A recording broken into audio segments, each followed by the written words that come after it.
I've said that if Ivanka weren't my daughter, perhaps I'd be dating her. She's 6 feet tall. She's got the best body. Well, I was going to say sex, but I can't relate that.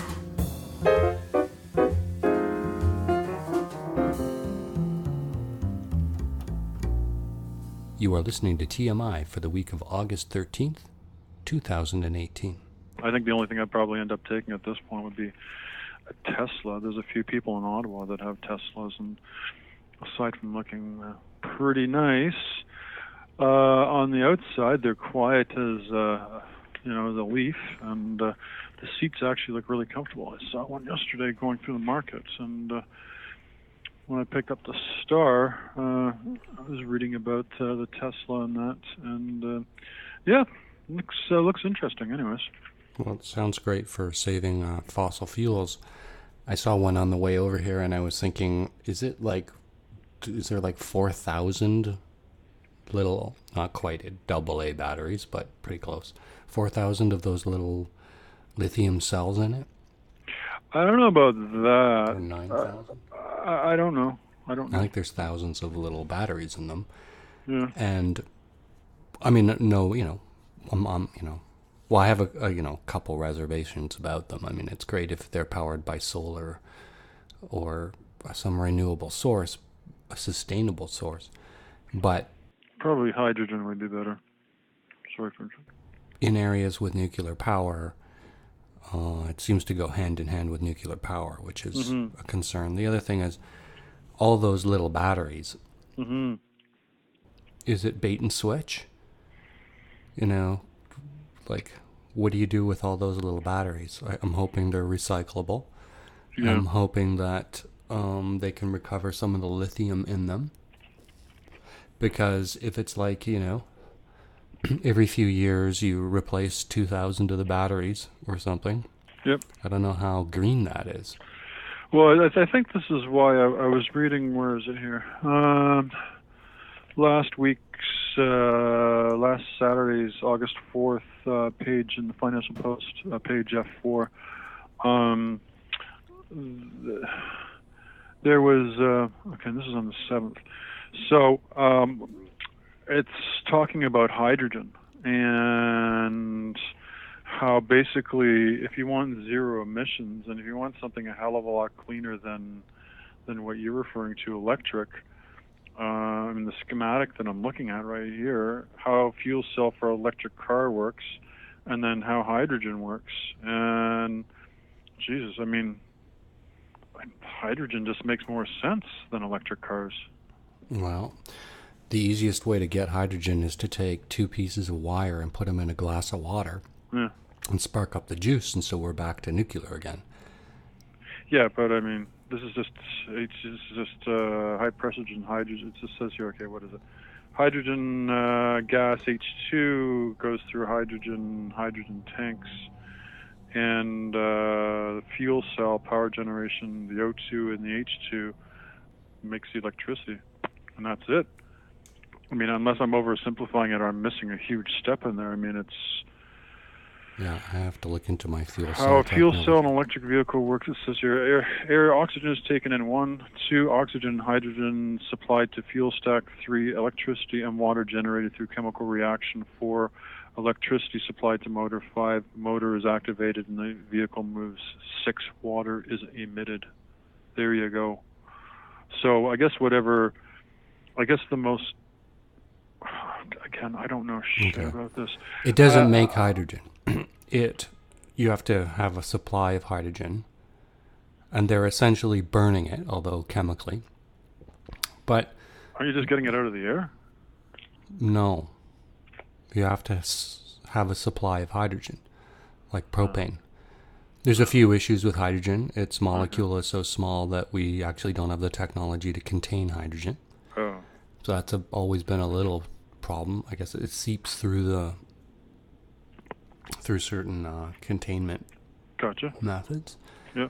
It, unless there's some weird chemical way they're making it, it usually requires incredible electricity inputs. Okay. So you're really just using the hydrogen as a battery, in a sense. Gotcha. You've got the electricity, then you store it as hydrogen, then you re-release it in this. Okay. Yeah, the schematic that I'm reading here, and the source is from Toyota. It shows in the step 2 and 3, it would be in the fuel cell stack, and it's a power generation. And just below that, it shows the letter 2, and that's O2, and then the letter 3 and H2. And it then, from the power generator, this is where the electricity is made. And it goes into it goes into the motor or it goes into the battery. And there's a couple of options that they're showing here, or maybe it does it simultaneously. And then again, the end result is that water is being emitted.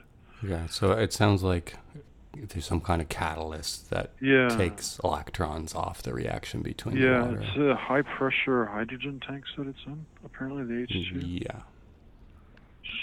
So, anyway. Yes, that shows you how ignorant I am with regards to this. So, I mean, God. I mean, how much you're going to be... It's like almonds. Almonds are great, but they take, 3 to 5 liters of water just for one bloody almond? So, I mean, at the end of the day, it's not a sustainable crop.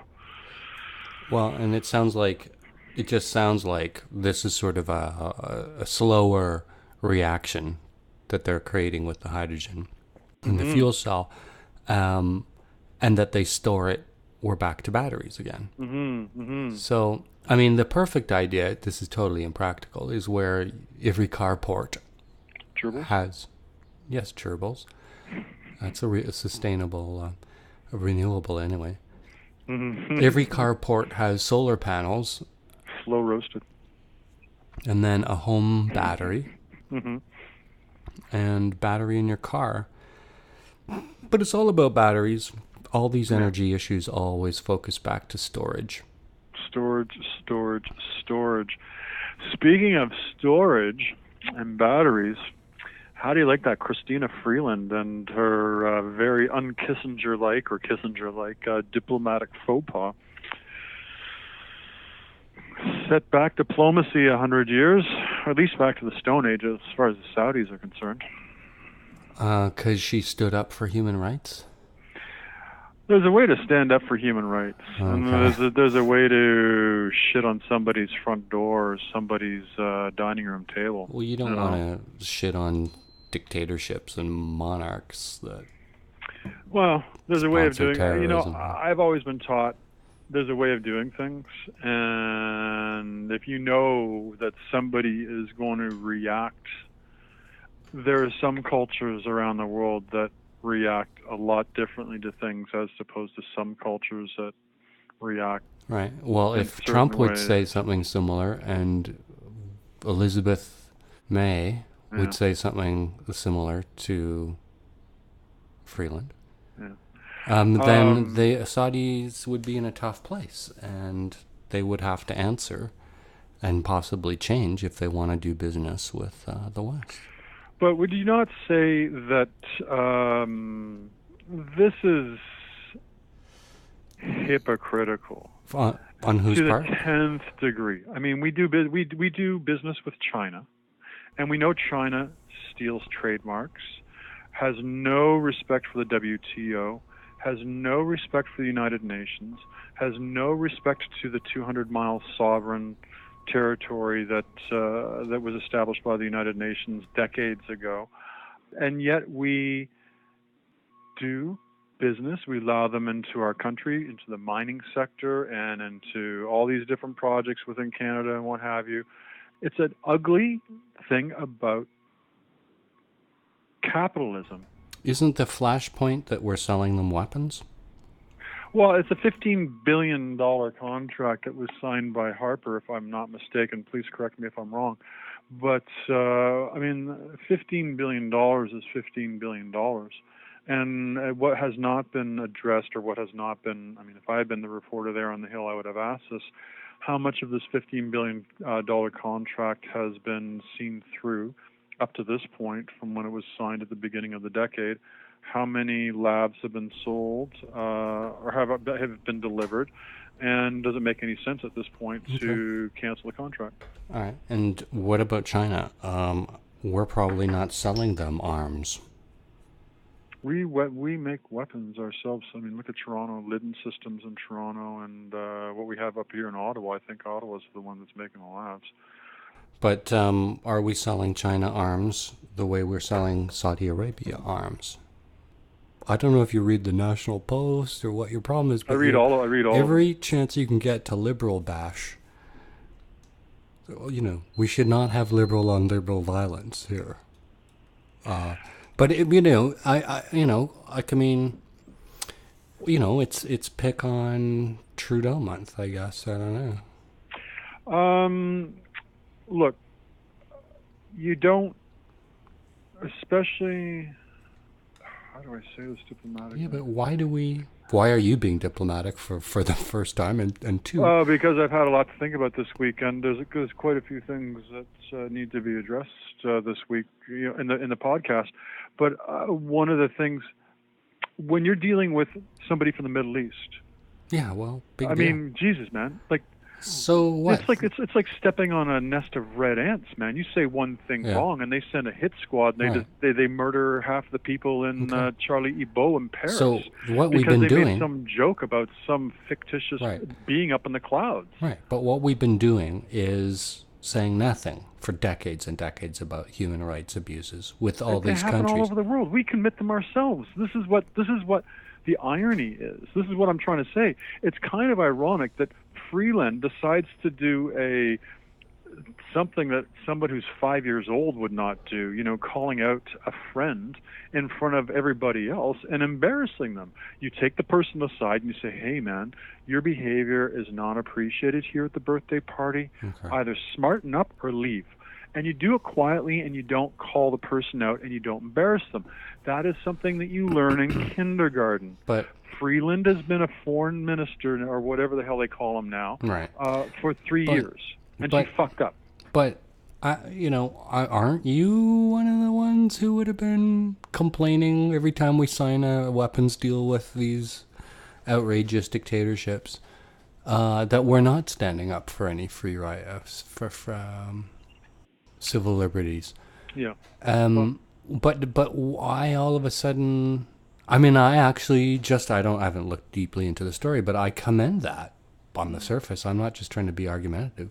No, I understand. To me, that's what we should have been doing all along. And you know, if that's the first country we're doing it with, hopefully, as opposed to, because I think your objection is, well, what about China? But maybe this is part of a pattern that we shouldn't be beating her up for beginning this. And why wouldn't we have a requirement that there be certain things we agree on with our trading partners if we're supporting their economy or in this case, supporting their ability to wage their little incursions, wars, and I mean, these are weapons. Oh, for sure. But come on, aren't you beating up on the liberals? No. And I said this from the first podcast 3 weeks ago now, and I think I might have said this last year.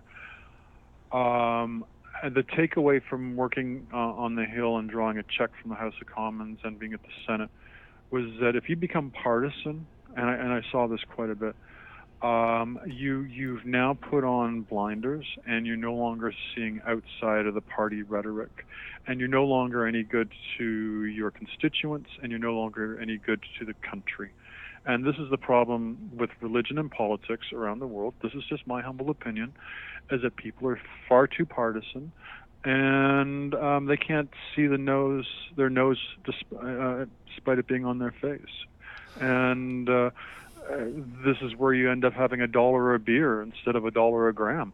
I don't recall anybody saying that they wanted $1 a beer. I'm still going to pay $10 for my craft beer because that's what I like. If I want to drink urine, I'll suck your cock when you need to go to the bathroom, okay? But I'm not going to spend $1 a beer. Yeah, edit it out. So would you rather, because when you swear and speak like this, I just cut the whole sentence out. Yeah, would you rather there be a tone?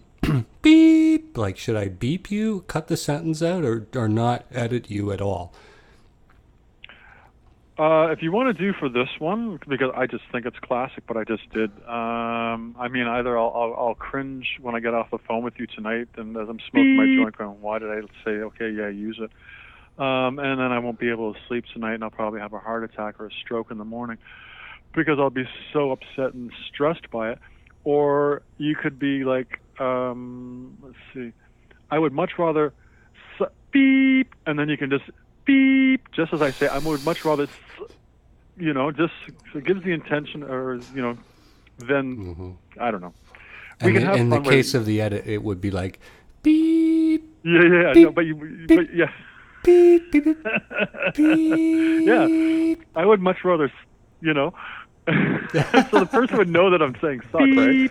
But they'd have to guess, But if they have any good intuition, what if I took you in a sentence where you weren't swearing at all and put in a few beep and a beep, beep, beep, because there's words you can fit in that aren't, And I don't know. I mean, you can have fun with it. I mean, so this is your partisan politics, I mean, I would much rather, and this is what I said to Cynthia when she called me yesterday. I said, instead of $1 a beer, I want $1 a gram. Yeah, we got that. No, that's another. I that's just another spent $7 a gram yesterday. So I mean. No, I heard it when you said it the first time. Oh, you did. Okay. Okay, sorry. look. So let's wrap up this. That's partisan politics for you. Yeah, but. I'm not into it anymore. Okay, so then let me take it to the next step. So you're not being partisan. No, God, no. But so now you're acting as the opposition. So you're not criticizing the Conservative Party because they're not in power. You're criticizing the reigning government. And if you're doing that, then it's like, are you always criticizing them? Are you picking and choosing? Like, doesn't it seem ballsy that she picked a fight with Saudi Arabia and ignorant. She's she's on the right side. Her heart is in the right place. Her heart's she's in the right place. on the right side of the issue. Yes. This is important. But tact. Yeah. Tact. Okay. Well, tact. I you're think dealing with Arabs. You're dealing with the Saudis. You're dealing with a crazy extremist Wahhabi. They'll cut your head off 1,000 lashes if you speak out against a man. Who lives in the Middle Ages anymore? Why should we be terrorized? Like, why should we be afraid? Did you see the front? Did you see? They're going to cut $6 billion in investment. Who cares? No, did you see the National Post on Tuesday? No. The pro-government Saudi tweet. Yeah. There is a picture that was tweeted out, and it says here, and I quote, and this was in the Washington Post, okay? And it has the Twitter thing that Washington Post got from it, from Twitter. And it's from Infographic KSA from Twitter. As the Arabic saying goes, quote, he who interferes with what doesn't concern him finds what doesn't please him. Hashtag Saudi Arabia, hashtag Canada. And then the picture has an Air Canada A300 series plane with the picture with Toronto in the background and the CN Tower with the Air Canada jet heading straight towards the CN Tower with the picture sticking one's nose where it doesn't belong, exclamation mark. And then it has underneath it, as the Arabic saying goes, he who interferes with what doesn't concern him finds what doesn't please him. Okay. You criticize their human rights. And who knows who drew the cartoon, not necessarily well, it the was Saudi taken government. off. Apparently, it was taken off the Twitter within a few minutes. Yeah, but who posted it? It says... who drew the cartoon? No, it was obviously cut and paste. And it's everything. It's called infographic_KSA, and it's all in Arabic writing. So I don't know what the fuck that is. Anyway. And it was posted... It was posted at 4:42 a.m., August 6, 2018. Let's say that represents the views of the Saudi government. So here we are. We criticize their human rights, which is being on the right. And then they put an Air Canada picture heading towards the CN Tower like 9/11. Right. Great. So what does that tell you? What does that tell you? It tells you we were right. Exactly. And we definitely shouldn't invite their investment. But you don't go... You don't. I don't care if it's Adolf Hitler. I don't care if it's Putin. Mm-hmm. If it's something really sensitive right, then like you act that, out of fear. No, and you keep your no, mouth no, closed. you do what Kissinger did. I mean, I hate Kissinger. He's a war criminal. Yeah. But at least you go behind the scenes, and it's called diplomacy, man. Yeah, it's called diplomacy. There's been 80 years of that. Yeah, well, it's not going to be any faster. 80 years now. Look what we've done. Okay, so we disagree, and let's not waste all There's some things that you adrenaline bring out on in the this. open. Well, no. Now, hang on. Let me just summarize, because Yeah, I sure. don't think this is going anywhere. This is what I've been wanting my whole life, is for somebody to stand up and connect some of these doing businesses is enabling and supporting these governments. Sitting and not saying anything, when you're saying there's a way to say it, fine. Yeah, for sure. But her heart's in the right place. She's on the right side of the issue, and this is what I want from my government. And if it means that the Saudis are pissed off and they pull out $6 billion, I would have thought they were invested by the trillion in Canada. So I think that's what they said on the news. They were pulling out, ordering companies to sell, even if it is at a loss. Canadian investments. This is what the Saudi government is asking its nationals to do. Yeah, but $6 billion, it's probably like 6 trillion, but $6 billion, and they pull out. Who cares? I don't want their money. I don't want their money on. And if it's only $6 billion, like $6 billion isn't even a drop. We do that in 6 days with the United States. What is it? $1 billion a day with the States? Well, no, we're talking about investment, not trade. Investment. Oh, yeah. Sorry. Yeah, I apologize. Yeah. $6 billion. Anyway, okay, so that's one issue. We disagree. That's great. I didn't get to follow the Manafort trial as closely as I wanted to. It wound up in a weird place on Friday. Apparently, this thing might have been wrapped up by Friday or Monday. I didn't realize it was such a fast-track trial. I expected it to draw out forever. The judge apparently isn't into all those delays and I read that yesterday. He apparently totally dressed down. He ripped into the prosecutor, telling him not to roll his eyes and everything else like that. Right. Well, yesterday apparently it all sort of went weird. It was all, in camera. For 5 hours. And for a judge who's been treating every second as if it was gold, seems like a very long time. The whole trial essentially is paused while the prosecutor and defense speak to the judge in chambers. They're saying there isn't a plan to release the transcript of it. Some people speculate that eventually the transcript may be released, but and then pundit speculation is that it was maybe to do with a juror who got contaminated somehow. Oh, really? Okay, I hadn't heard about that. Well, that's the only real reason normally they would have such a delay and such discussion. It's not known who's party to these discussions, but according to one of these prosecutors who was on one of these cable networks, the only time a delay of this type usually happens is when there's a juror.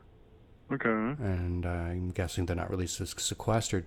So it sounds like a juror went home. Well, speculation was that a juror went home and heard something in the news or read something or watched a program or whatever. Right. I'm kind of interested in the idea, okay, let's say you went home and you watched Rachel Maddow. It is interesting, if this is the scenario, this is utterly hypothetical, but that you would admit it. Like that you would come back the next day and go, oh, by the way, I watched a Rachel Maddow last night. I love that they're being true to the rules if this is... But it really... Wouldn't you just shut up? This is really interesting. Yeah, I don't know. I mean, that's a really conscientious juror, if that, just in that hypothetical, if that's what happened, for you to go and be thinking about the law in such a pure way and understanding your role as a juror. Yeah. And knowing that what the judge rules in and what the judge rules out, and having maybe the discipline that if you hear some testimony that then gets ruled out, you would cleanse your mind of it. I mean, it really is a noble undertaking. So who even knows? But I just thought that was weird. So, but apparently, even with the delay, it's still expected that there'll be some, either a verdict or, anyway, Monday or Tuesday. So I thought this would drag on for a long time, but it seems pretty... I was under that impression as well. I mean, I heard last night that Trump is apparently he's just tightening the thumb screws on everybody because of the midterms that are coming up in November, and he wants to be able to, because I guess Kansas and Ohio didn't quite pan out the way he wanted them to. I guess they're still too close to call. And when they count those votes, are you up on that? Were you watching election night on Tuesday? I was listening to it online. Not online, sorry, but over the radio. Okay. Over my, I've had to use my my emergency Grundig radio. Yeah. And so I was listening to stuff out of the States, and I was actually listening to WGN from Chicago last night, and they were saying... It still picks up Art Bell from the 80s. Yes, if you go far out into the universe, I'm sure you probably still could. It was around the time that I heard the breaking news alert of the Q400 jet or turboprop being stolen, and from Seattle's airport, and with the F-15s chasing after it. Now, I saw that headline, but how did that get resolved? Oh, he crashed. He crashed. He crashed into Puget Sound, into an island. Yeah. You can listen to it all on Broadcastify. He sounded like he was smoked a couple of J's before he did it. He was a young guy, 29. He worked for Horizon Airlines. He decided to take the fucker out for a joyride. Mm-hmm. And so you could hear the conversation. I heard it on Fox last night. I guess that's what WGN is out of Chicago. And I could be wrong. Anyway, and the guy's like, so the air traffic controller is like, okay, we're going to give you these numbers. And the guy's like, oh, I really don't understand what these numbers are. And they're like, well, we just want to give you these numbers so you don't crash into planes that are landing or taking off. And the guy's like, oh, yeah, no, I don't want to do that, man. I'm just flying around. I just want to, And so he's kind of talking like that. Like he had no malice, no intonation in his voice or anything. I thought that he was either drunk or he was a suicide into the island, do you think? Oh, no, it sounds like he ran out of gas. Because at one point, they were playing 15-second, 30-second clips from Broadcastify or whatever that thing's called. And because if it was a proper flight, it would have been fueled and stuff. No, he was doing, apparently, you got to look at this online. If he stole the plane, then it wouldn't have been fully fueled. Again, I'm only parroting what I heard on the thing. I have not read anything. Yeah, but I'm speculating wildly. Okay, so at one point the fighter pilots are talking to him, and they're saying, okay, we got to focus on the gauges here. And he's like, yeah, my fuel is dropping really quickly. Because the guy took the Q400, and somebody took a picture of this on their cell phone. He was doing loops. N'est-ce pas? Mm-hmm. Like, I've never done a loop on a Q400 before. But he was doing loops. Yeah. When they asked him where he learned... That's like a giant Dash 10, isn't it? It's a prop, double prop. Yeah. It's what I think that was the replacement for the... a larger version of the Dash. There's a 600, 700 version now, yeah. The newer ones that are out. No. But the 400 is I think the second or third generation or fourth generation. Yeah. I've flown on them dozens of times. They're beautiful transport planes, essentially. Passenger planes, yeah. They take off from Billy Bishop Airport all the time. Great for landing and taking off. You and I have flown them before in Flight Simulator. That's where he learned how to fly this thing, was in Microsoft Flight Simulator, apparently. And he just finally decided he wanted to take it out. One of those things where you wake up the next morning and go, geez, that was a really dumb thing. I guess I shouldn't have done that. And I guess he did one too many loop-to-loops and used up all his fuel as he was doing his climb, his vertical climb to do his loop. And he eventually ran out of fuel, and he didn't know how to land it. He knew how to take off, didn't know how to sustain what fuel he did have in there, and he had never landed a thing before in his life. So, as we all know, landing is a lot easier, or taking off is a lot easier than landing. Do we know if he has like a beginner's pilot license? Again, from what I got from the radio last night, 2 o'clock this morning, and that was the braking stuff. He learned how to do it from Microsoft Flight Simulator, like you and me. I mean, I got hundreds of hours on that Q400. That's one that and the flying boat and the 737-400 series are my favorite planes. Mm. So they are very forgiving, and they don't need a lot of runway. I was into the B717 towards the end of my... Oh, nice. Yes. It's essentially a smaller DC-9. Yeah. Very nice. I think this winter I'm going to dust off my joystick and go flying once the snow starts flying again. But yeah, no, it doesn't sound like there's this, man, like this. If I had to do my outreach worker quick synopsis overview of the guy, it was an opportunistic thing. Sounds like he might have been under the influence of something. And again, we've all done things when we were younger, and the next day woken up wishing we hadn't. And I think this is just one of those things.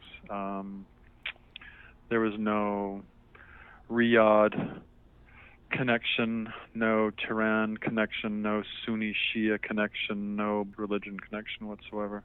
This was just a stupid man doing a ill-advised thing that resulted in him getting himself killed and the $60 million aircraft being totally wasted. So. Find us on Twitter @ThatArcher, our podcast page, tmi.twxnet.com. Rate the show on iTunes. It changes the way the show is listed.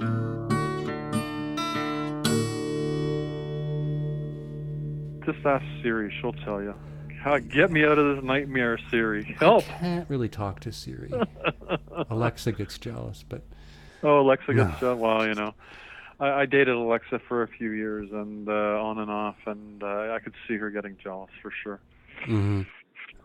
We talked a long time ago about in having Siri as a guest. Yeah, sure. And that, the bullshit truth of it is that I would just send it emails, and then it reads the text, and it would be it would be, because we can't really count on Siri does one thing and then fucks off.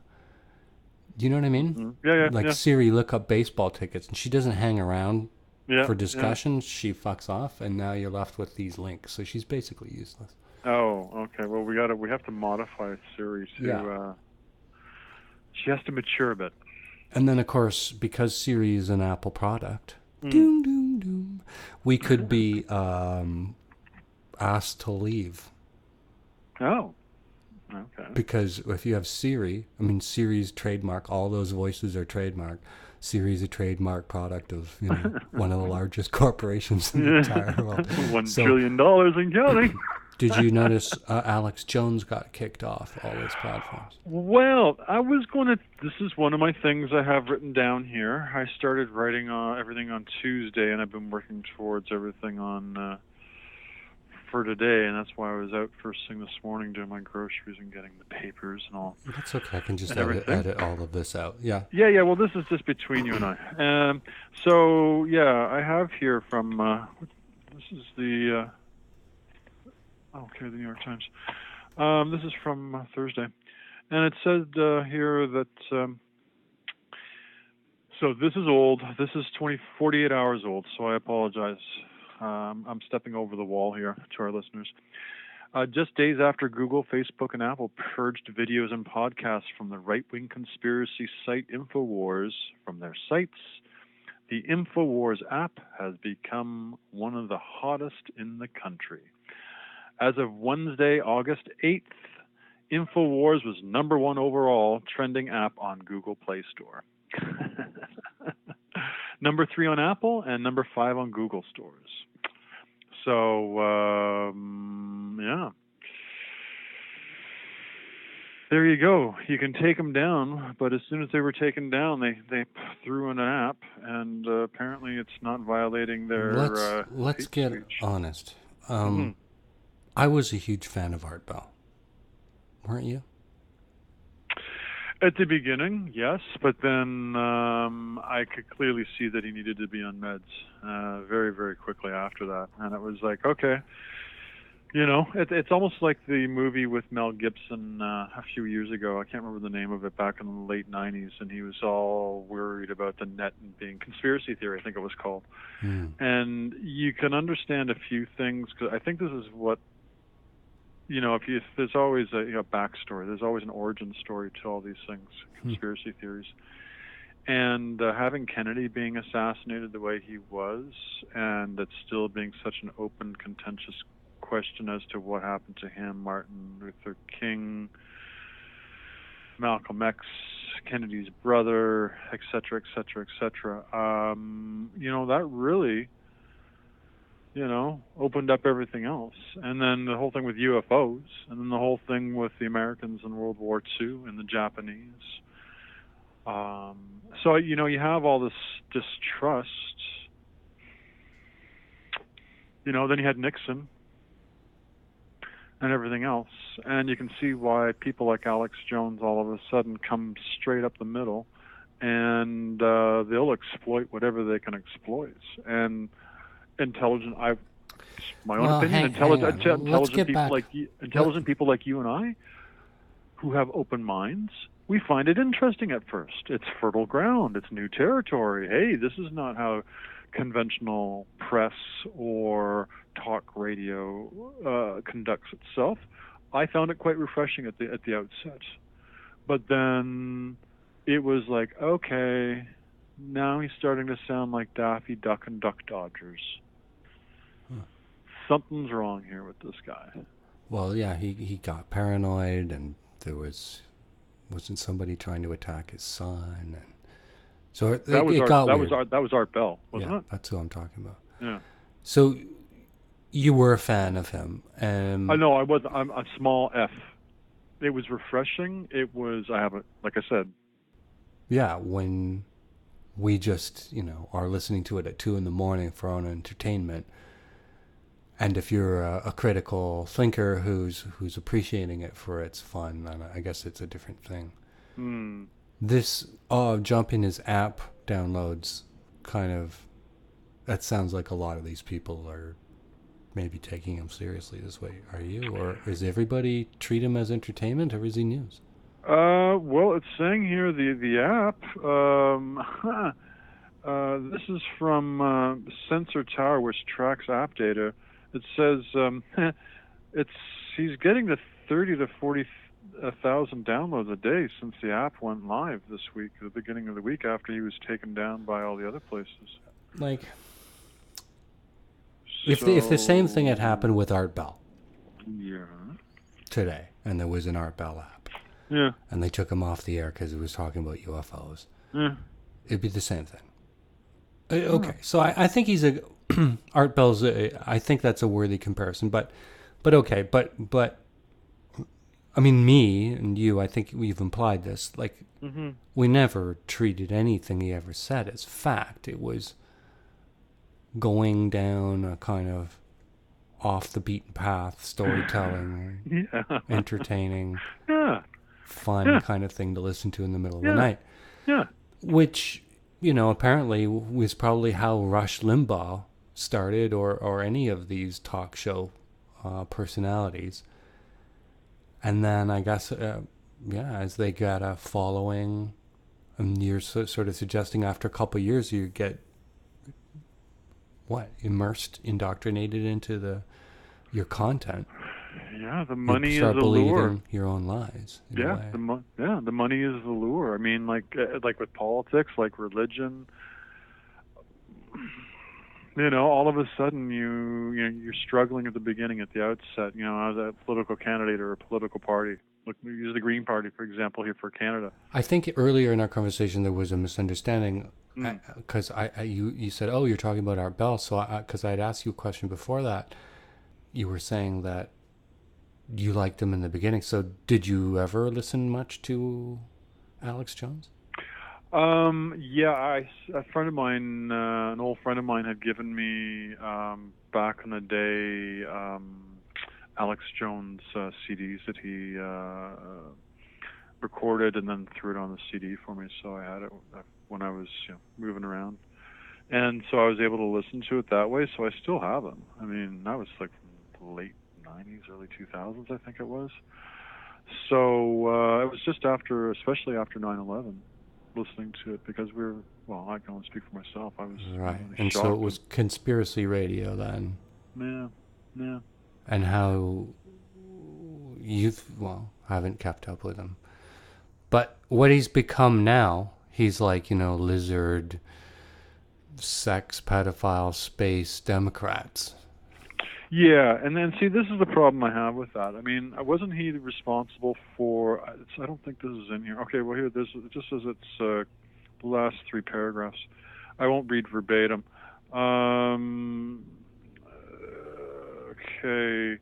Sampling of the app's articles on Wednesday showed a mix of headlines that range from the highly partisan, quote, Democrats blame Russians for Ohio loss, turn on the Green Party, end quote, to sensationalist, quote, shock, FDA acquiring fresh aborted baby parts to make humanized mice, end quote, to humdrum. Okay. Calorie counting means help diners lose 1 pound over 3 years, study, end quote. Okay. Ian, I never heard you saying take the Inquirer off the grocery shelf. Of course not, no. And it's all about, Elizabeth Taylor gives birth to alien baby. Michael Jackson's Alien Baby, Yeah. Exactly. But I mean, that was not, I don't, How those it's not were glib. It's Those exactly the same. Glib. But I mean, not when you're having somebody say that the massacre at Sandy Hook didn't place. And Alex Jones actually said that. Yeah. And so now you have but if you allow the Inquirer and Fox News, how can you put the brakes on Alex Jones? That's it, sorry, but that's a enough. devastating question. That's a very good question. Well, I'm going to leave the silence in after that. Yeah. Because no. That's the truth, man. Yeah, it is. What about Fox News? What about the other examples of it? The Inquirer. Well, I don't think the Inquirer. I think the Inquirer is pretty. I mean, I've never, in all my years that the Inquirer has been out, and having just perused it while I'm waiting at line at the store before the self-checkout counters came in. But prior to that, you're not going to say it wasn't pretending to be the news, because it is printed on newspaper. Well, at one time it was. I guess no, it's more magazine-y, isn't it? They didn't the Inquirer break a story just before the 2016 election of something to do with Trump or something like that, or wasn't there a huge story that they broke? Well, let me tell you what I do know about Trump and the Inquirer, and you should know this. That McDougal, that Trump is on a recording with Cohen talking about reimbursing the company that owns the Inquirer, because the Inquirer paid $150,000 to McDougal, the Playboy bunny, to buy and suppress her cover story on how she had an affair with Donald Trump. Yes. Now, I don't know if you heard this. Let me just fill the rest in. But, so they paid it. They hid the story. It's called Catch and Hide or whatever it's called. Yeah. Is that a sex game? Because there's catch and release and catch and suppress. But, and then didn't print the story. And then Trump owed him. And so there, as far as I know, the plan and discussion was whether to set up some kind of payment for reimbursement. Okay. So, and I didn't get to follow up on this story, but last Friday, the breaking news was that 3 more women had come forward, one of whom had been paid off by Trump using exactly the same intermediary fake company that they used to pay off Stormy Daniels. Oh, okay. So, I'm, but here's the punchline: is that on Friday the breaking news was that the Inquirer owned Men's Journal, I think it is. Okay. Printed a story about McDougal. Now this is to undo this argument, because if they've printed the story, then it wasn't a purchase and capture. So once they got caught for buying stories from Trump's exes and then not printing them ever, Mm-hmm. and having a non-disclosure agreement with the person that was paid, Mm-hmm. then now they went ahead and printed a story on McDougal. But it's old photos. She didn't come in for a photo shoot. She wasn't interviewed. They just took old quotes from other places. And there's no mention of the Trump affair. But at least now to Republicans, they can say, oh, we didn't capture and hide the story. Mm-hmm. We did a story on her in another company owned by that. I can't remember what it... Entertainment Incorporated. What's the company, that, whatever the company is that owns the Inquirer. Anyway, so that story, I mean, that's just another level. Well, I think what's interesting, the story that seems to be coming out, and this is from this morning's Toronto Star, taken from the New York Times. I don't know if you ever watched The Apprentice. I definitely remember this season. I think Gary Busey was on this season as well, with Omarosa. Anyway, it was safe to say that it was either fashioned for her to become a real contentious person on this show, but I didn't like her personality at all. But she ended up being an aide to President Trump before, if you believe the reports, she was dragged out kicking and screaming from the White House. She's now written a book that is coming out on the 18th of this month, where she says that she taped all the conversations that she had with Donald Trump without him knowing. And in these tapes, he uses the N-word, which is not surprising. There was another line where she walked in on him eating paper. Oh, okay. Did you catch that one? No, I never caught that one. What? Okay. Why would you be eating paper? Damn. Either it was something secret that he didn't want people to know about, or he is actually really, truly mentally ill. Well, apparently, Miss Newman here, Omarosa, she said that Laura Trump, Eric Trump's wife, and the de facto campaign manager for the presidential race in 2019-2020, they were offering her $15,000 a month, a contract, in exchange for not to bring out the book and to say anything about the president. Who? Who was offering the money? Laura Trump, Eric's Trump's wife. Huh. She's basically going to be the campaign manager for Donald Trump if he So that's interesting. makes it to the next election. Let me ask you this. You know, when you calculate campaign finance, is it from a date where they declare they're in an election period? So my question is, if they had paid that money, would that be considered campaign financing, or would that be, because it's before they're actually campaigning for the presidential election, not counted as a campaign donation? Well, this is just, from what I understand from the article, from the 3 paragraphs where this is described, this was an exchange for her silence not to bring out the book that she wrote in the last 3 or 4 months since her firing at the beginning of the year. I think you have to take it on for what it is. I think it's just the book, and it has nothing to do with the campaign, and they were just trying to pay her to be quiet. All right. So you don't believe that paying off Stormy Daniels was a campaign donation? or paying off McDougal. Oh, well, again, I don't know. I mean, I don't know whether If you pay money to enhance your PR for the purpose of getting yourself elected, that is an ad. That's money spent to promote your brand. So, if that's taking place during a campaign, right. like during the R.I.P. period, then yeah. If it's outside of that period, the R.I.P. period, then it's outside of that period. So it could be like 1 minute after. That's what I'm saying. That's probably why it's happening now and not 1 month before Election Day. Well, yeah. You know. I'm just saying because that'd be a nice chunk of change. $15,000 a month? I wouldn't sneeze at that. Okay. A lot of posters that, you know. Not a problem. I'll just bring the book out under another name, you know, under another publisher or whatever, you know, a nom de plume, and there you go. So look for it, August 18th. It's embarrassing talking about this because we're not even American. No, but, you know, I think, honestly, my friend...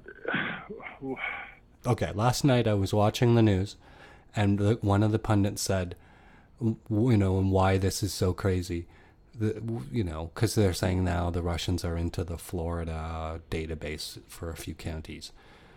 That's a thing blowing up right now. And the pundit started saying, you know, this is outrageous. We're the example of democracy throughout the world, or that's a past tense, yeah. No, we are. Let me see if I can grab the quote. But it was, we're the greatest democracy in the world.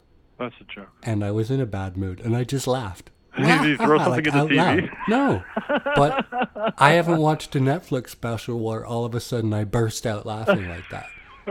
That's so good. Yeah. Right on. And they say it all the time, and I don't. And they're serious laugh. about it too. But just the way he delivered it, after hearing all that we've heard, that you know, this isn't like they've been talking about, you know, whether they should have machines counting them, dangled chads and torn, punched this and that, and perforated this and that. So for years and years, and then they're all worried about it before the election, dangling chads. All worried about it before this election, then, you know, and it turns out, oh, sure enough, it's the Russians were, you know, influencing the PR and had, you know, Democratic emails and had infiltrated the vote counting infrastructure. And they say it with such a straight face. But now we're heading into midterms. There's been all this talk about how they haven't appointed a chief of cybersecurity, and there's all these appointments that haven't been filled in. Trump is doing everything to deny the Russian involvement, and there's no worry about cybersecurity. And then every week we hear another warning about it. And then on Friday, a senator from, maybe it's a congressman from Florida. The one that was just charged? No. Okay. A congressman from Florida comes out and makes this declaration that he has word that the Russians have gotten into the election database, which means broken into it. Oh, broken using into cybersecurity methods. Okay. And now has the voter list, and he even postulates, while the governor and some other Republicans are saying it's a hoax. And he's pointing out that just imagine the chaos that would happen if this person could start deleting registered voters. Where's your ID? I don't have any voter ID. To all the Democrats, let's say, right? All the Democrats show up with them. And even if that didn't impact the situation, it would complicate the waiting lines and the polling stations and the count, and put into question one of the elements that really is why a lot of people don't vote. They don't think their vote counts, and some people are suspicious and have been for a long time of whether it's even been counted properly. And so when you've got all this effort that's been focused on the security of elections, and then here we are after bumble after bumble after bumble, and now heading into midterms, and the Russians are into the database. Yeah, that's some crazy shit. Well, and it is, and I think, I think what's scary about this crazy shit is that, again, they say it with such a straight face. They want you to believe that they, and this is the obfuscation of the truth, okay, that they haven't done anything wrong and they don't influence other people's elections like Russia or China or Central America, Europe, et cetera, et cetera, et cetera.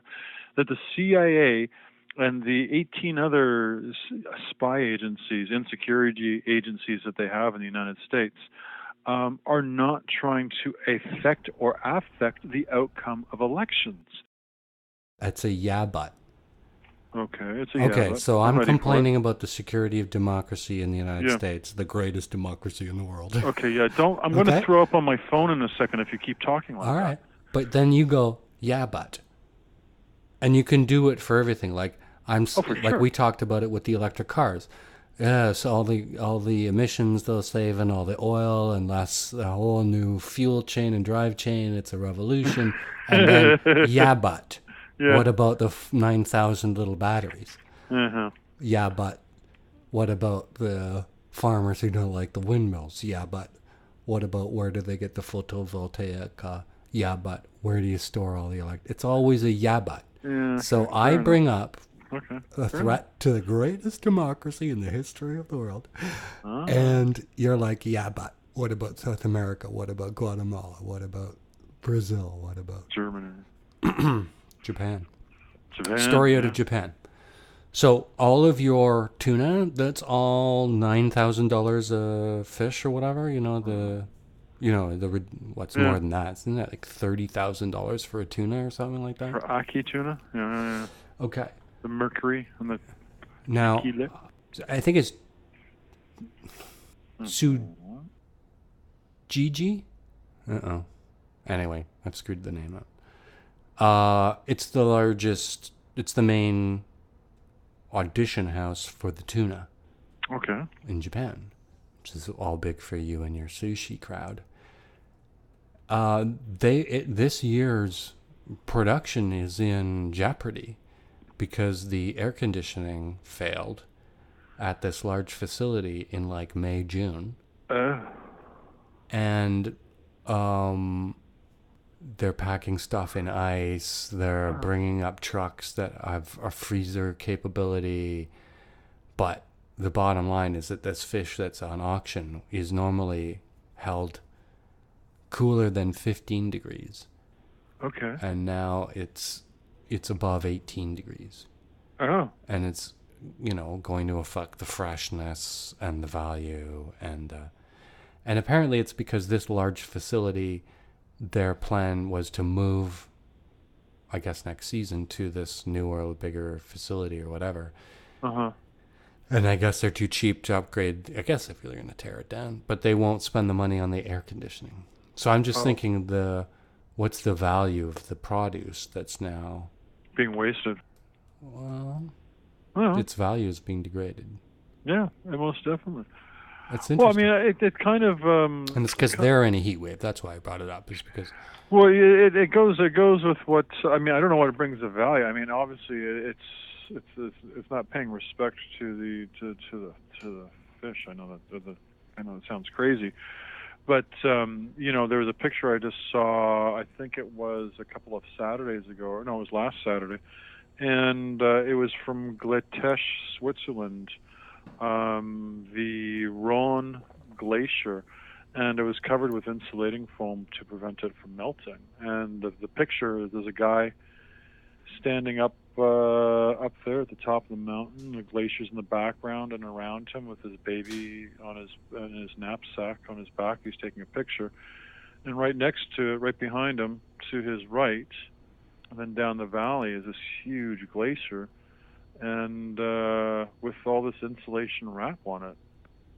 Well, the tongue of it, way off in the distance, doesn't have anything, but in the foreground, right next to him and his child, it's got insulation on it.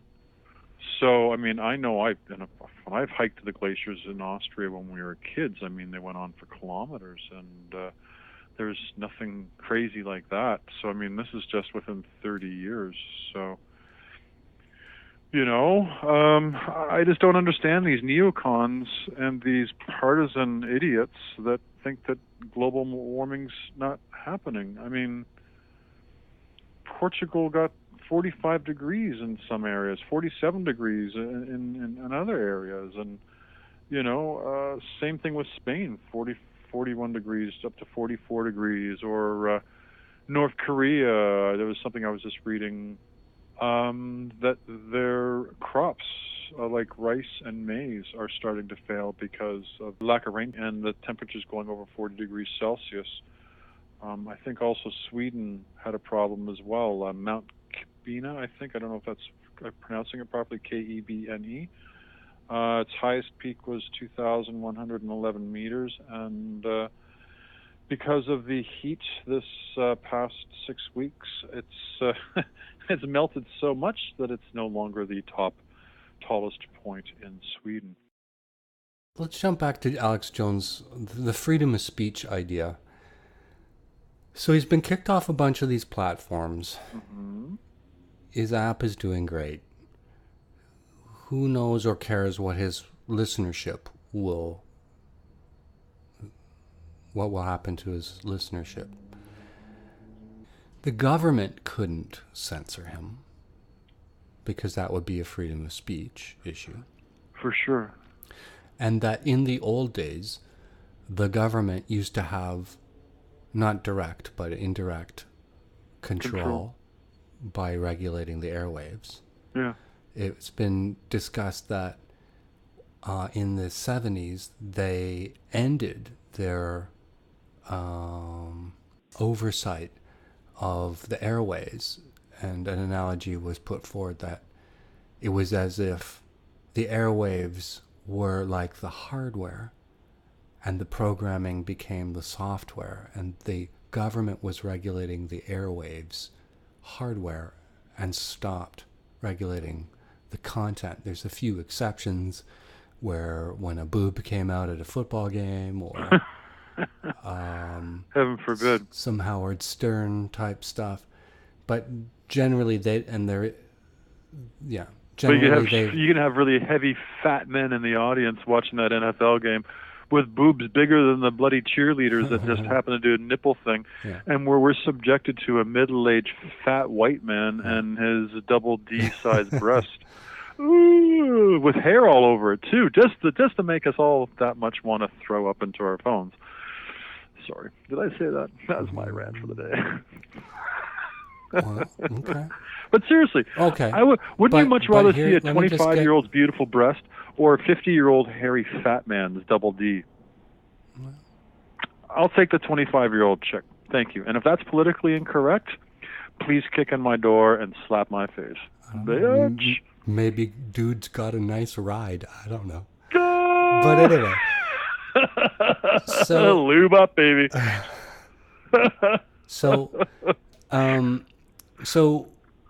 Regulating of the airwaves. Mm-hmm. The government couldn't have and didn't and couldn't constitutionally limit the free speech of Alex Jones. But giant evil corporations who are collecting all our data, and some of the richest corporations in the world, Apple, and Google, and et cetera, have removed them, and Facebook and Twitter's. So, what Orwellian novel did that come out of? Where it's, I will take 1984 for 1,000, Jack. So, and no matter what you think of Alex Jones, and I mean, okay, well, some of what he said in Canada could be construed as hate speech, and we have a Supreme Court precedent that knowingly disseminating false information does not trump freedom of speech in a case of hate speech. So, he, under Canadian precedent, right? Mm-hmm, so we're not in a position to really say anything, but because we can't stop talking about America. So. But this is the world that these young kids are growing up in a world where, what? Statutory morality through corporate enforcement is the norm. Well, look at the native thing. I mean, here in Ottawa, it's a brand new store, and the sign at the entrance of the store says, "We acknowledge that we are on unceded native Algonquin territory, and this territory has no treaty."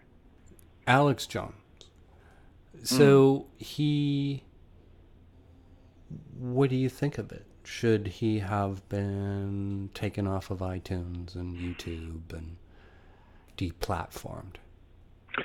Well,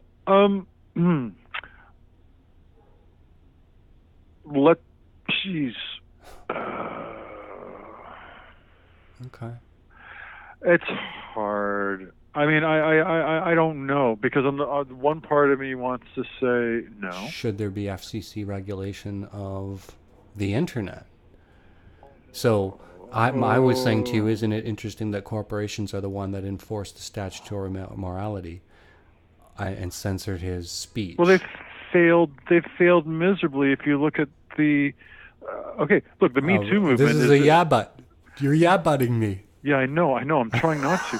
I'm really. See? Well, we're dealing with serious stuff here, because kids. Well, then have lost don't their yeah but me. I have to yeah but, because we got kids that are committing suicide every day around the world because they're being sexted or they're being whatever, bullied and harassed after school. Okay. If I had a child, and this is if we didn't have internet. So, but how would they implement Some kid that? would come up to my front door and say There's a things difference. that they. That's one citizen to another citizen, or one citizen to 10 other bad bully school kids in a class. This is different. This is a platform with millions of hits a month. But it takes one to start, and that's how it snowballs. Okay, but look at you what couldn't happened. man the look at what internet. happened with Rohingya in Burma. It started with one badass Buddhist monk doing a live Facebook But thing. how would you implement it, Ian? I don't know. There's no way to implement that. But if you have one guy, a Buddhist monk, a radical Buddhist monk in Burma. Well, no. I mean, seriously, you can all you want, bud. But you have almost 1 million fucking refugees in Bangladesh, one of the poorest countries in the world, dealing with 1 million refugees from Burma. Mm-hmm. And if they go back into Burma, they're going to be executed. Yeah. So you're asking me a question as something like Alex Jones. Yeah. Well, Alex Jones starts off as being a little flea, but by the end of the day, he's the size of a chihuahua. Mm-hmm. And he's biting ankles, and he's got rabies. Right, but okay, I think we've strayed here, because I was asking you, you yeah butted me with bullying, and then it sprayed into something else. Okay, you didn't really answer my question about. Well, because I don't know how to answer. Okay. I finished saying I was very the forthright. Question was, I prefaced my statement by saying I don't know how to answer the silence, question. Yeah. Okay, so you don't know if Alex Jones should be censored, 1, and 2, how you feel about it was that corporations, not the government. And furthermore, is it a good or bad thing that it was corporations? Should the government somehow be imposing statutory morality on the internet in the way that it used to on television and radio in the 70s? So it's international. Yeah, I mean, how do you do that? I mean, no. It's impossible. Okay, so I have an opinion if you don't. Yeah, I'd say yeah. I mean, unless you're like China. Well, Google is doing an app right now. They're experimenting with an app because what's Google saying? Do no evil. And so Google was kicked out of China a couple of years ago. Yeah. Well, now they have apparently an app that they've been experimenting on that can work in China. Yeah. So do no evil, but yet they're going to go and work with one of the most evil regimes on the planet? Who, the Chinese with Google? Yeah. So that's a joke. Yeah, I know. There'd be a laugh track there. Yeah, I know. Yeah, you can put it. So, I mean... okay. All right. Capitalism is evil just as much as socialism and all that other stuff, I guess. So, capitalism, whatever. All right. Should I be assigned a handler who listens to all these episodes and delivers an FCC fine or sanction or discontinuation, delicensing. Because we're not up to community standards. If we don't, we stray from the party line or from the ideology of Canada. We say things that are un-Canadian. Hold on a second. I think I hear somebody at my door. Come and take you away, Mr. Stolberg. We have some re-education to do for you, yes? Oops. I'm sorry. We're not allowed to do accents anymore because we might offend a minority. Oh. Okay, so I heard this. This was very disconcerting. And again, this is unsubstantiated due to too much information. Nah. So, someone said, when it came down to it, Orwell named names. Oh. Right? Okay.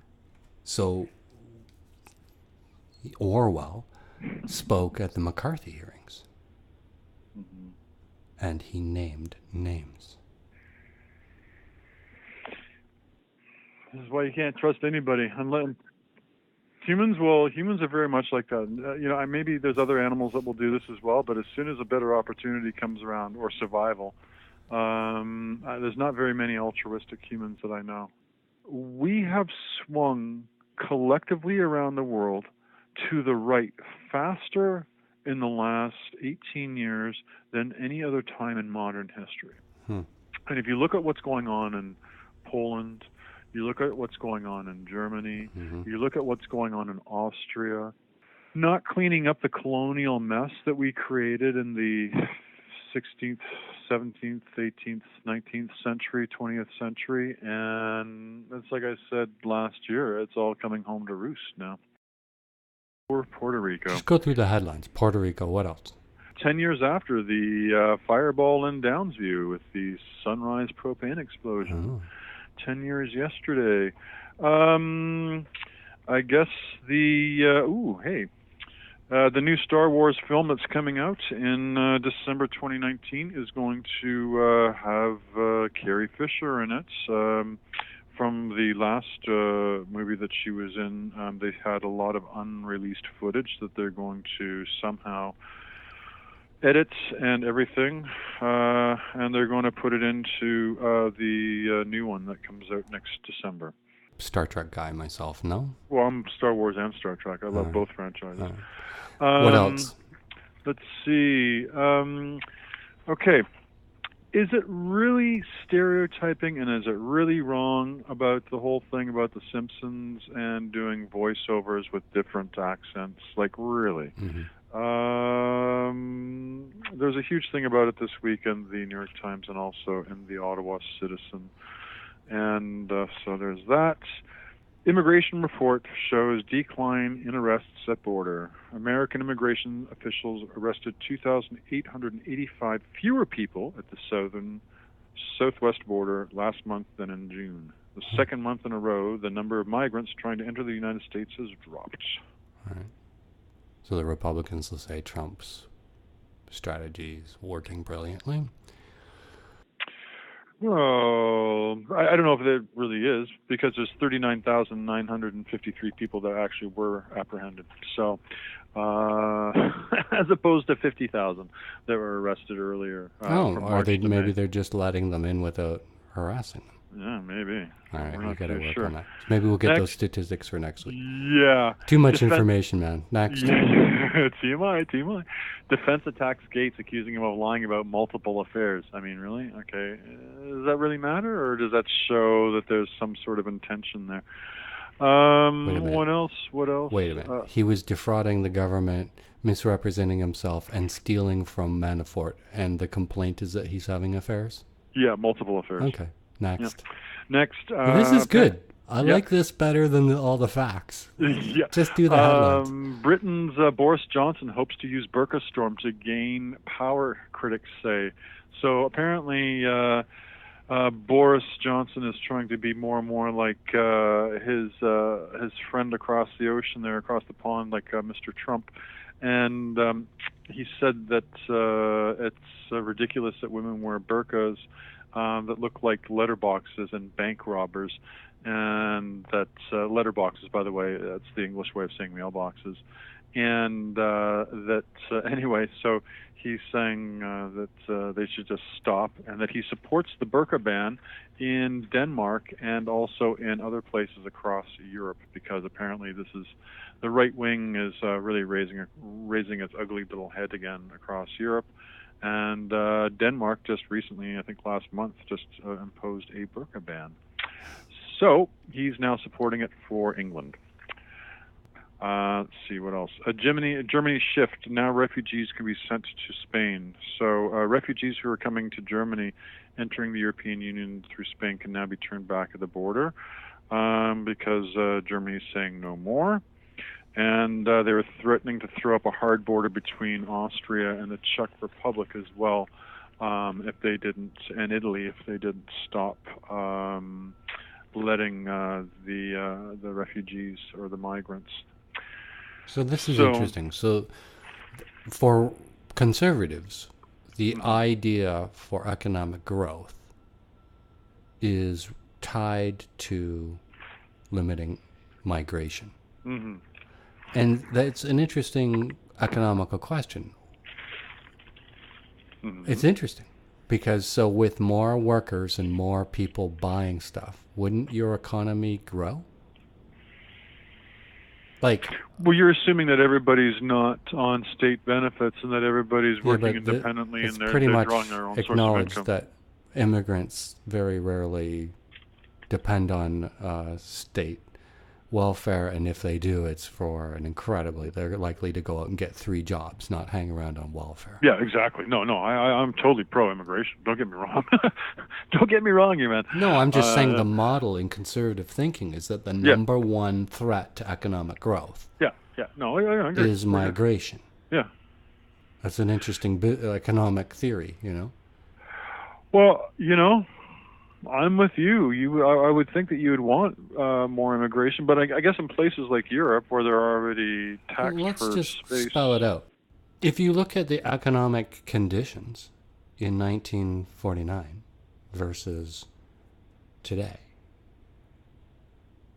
you'd have to believe that we would be a hell of a lot wealthier if we hadn't had immigration and migration.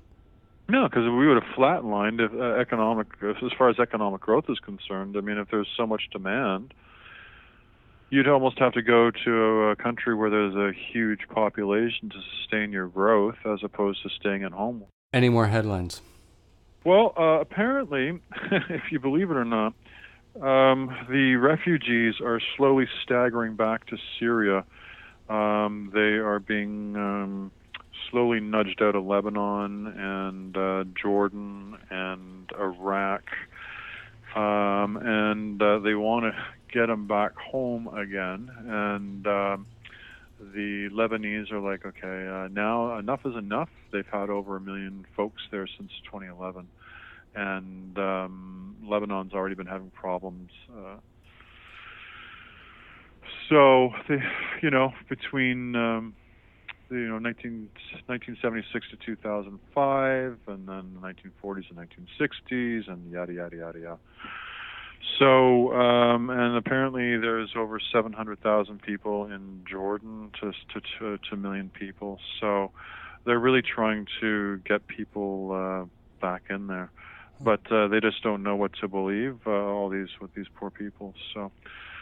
There might be a humanitarian crisis even further in the making.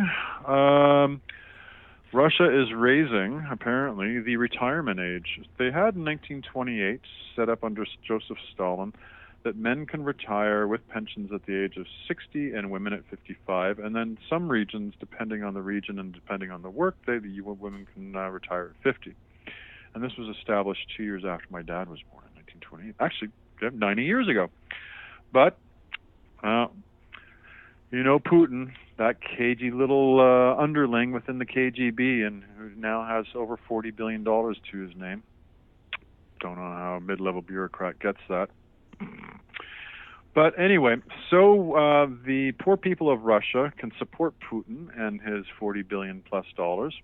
The parliament in Russia, and I use that term loosely, has now raised the retirement age up to 65 for men and 63 for women.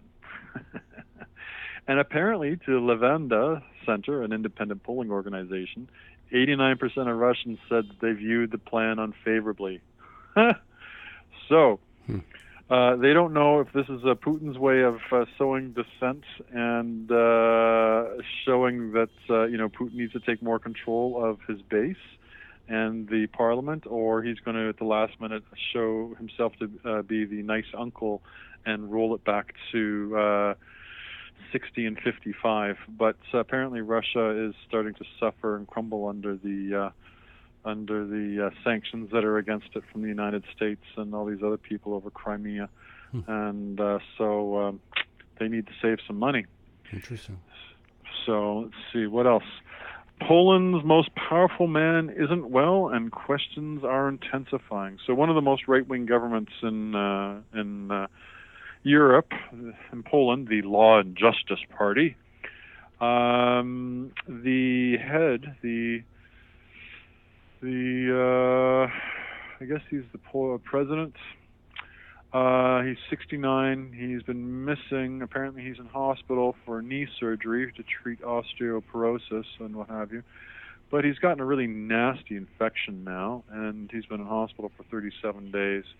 And so apparently this very right-wing, rabidly right-wing party that has been ruling Poland for quite some time now is starting to fray, and the vipers in the snake pit are starting to attack each other. So, it'll be interesting to see how much more nasty it gets in Poland. But the person who's supposed to be his right-hand man, he's a deplorable, like a lot of Trump supporters and Trump is. And he joked just recently that, and for all of those of you who are listening, I apologize right now at the beginning. This is not me who's saying this. This is a quote from the New York Times, and this is a quote from the Mr. Brzezinski, who is the second in command in Russia, or in Poland.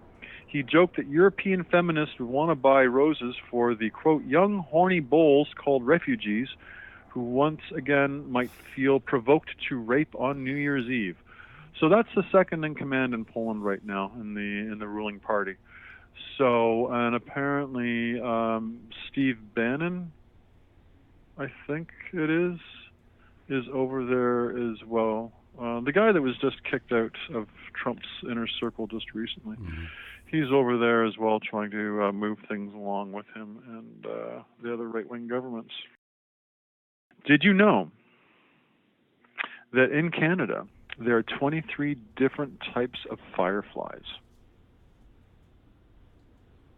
No. And that this time of year and in marshy areas, when you see them flickering all the time at night, it's because there are 23 different types of fireflies, that each species of firefly has its own unique little flash. So you wouldn't want the unicorn firefly to be mating with the Lipizzaner firefly, right? So they have like these different flashes so the female doesn't go to the male, and What's another useless factoid that we can figure out, that we can throw in there, and you can edit this together as a funny thing? Okay. Michigan primary results.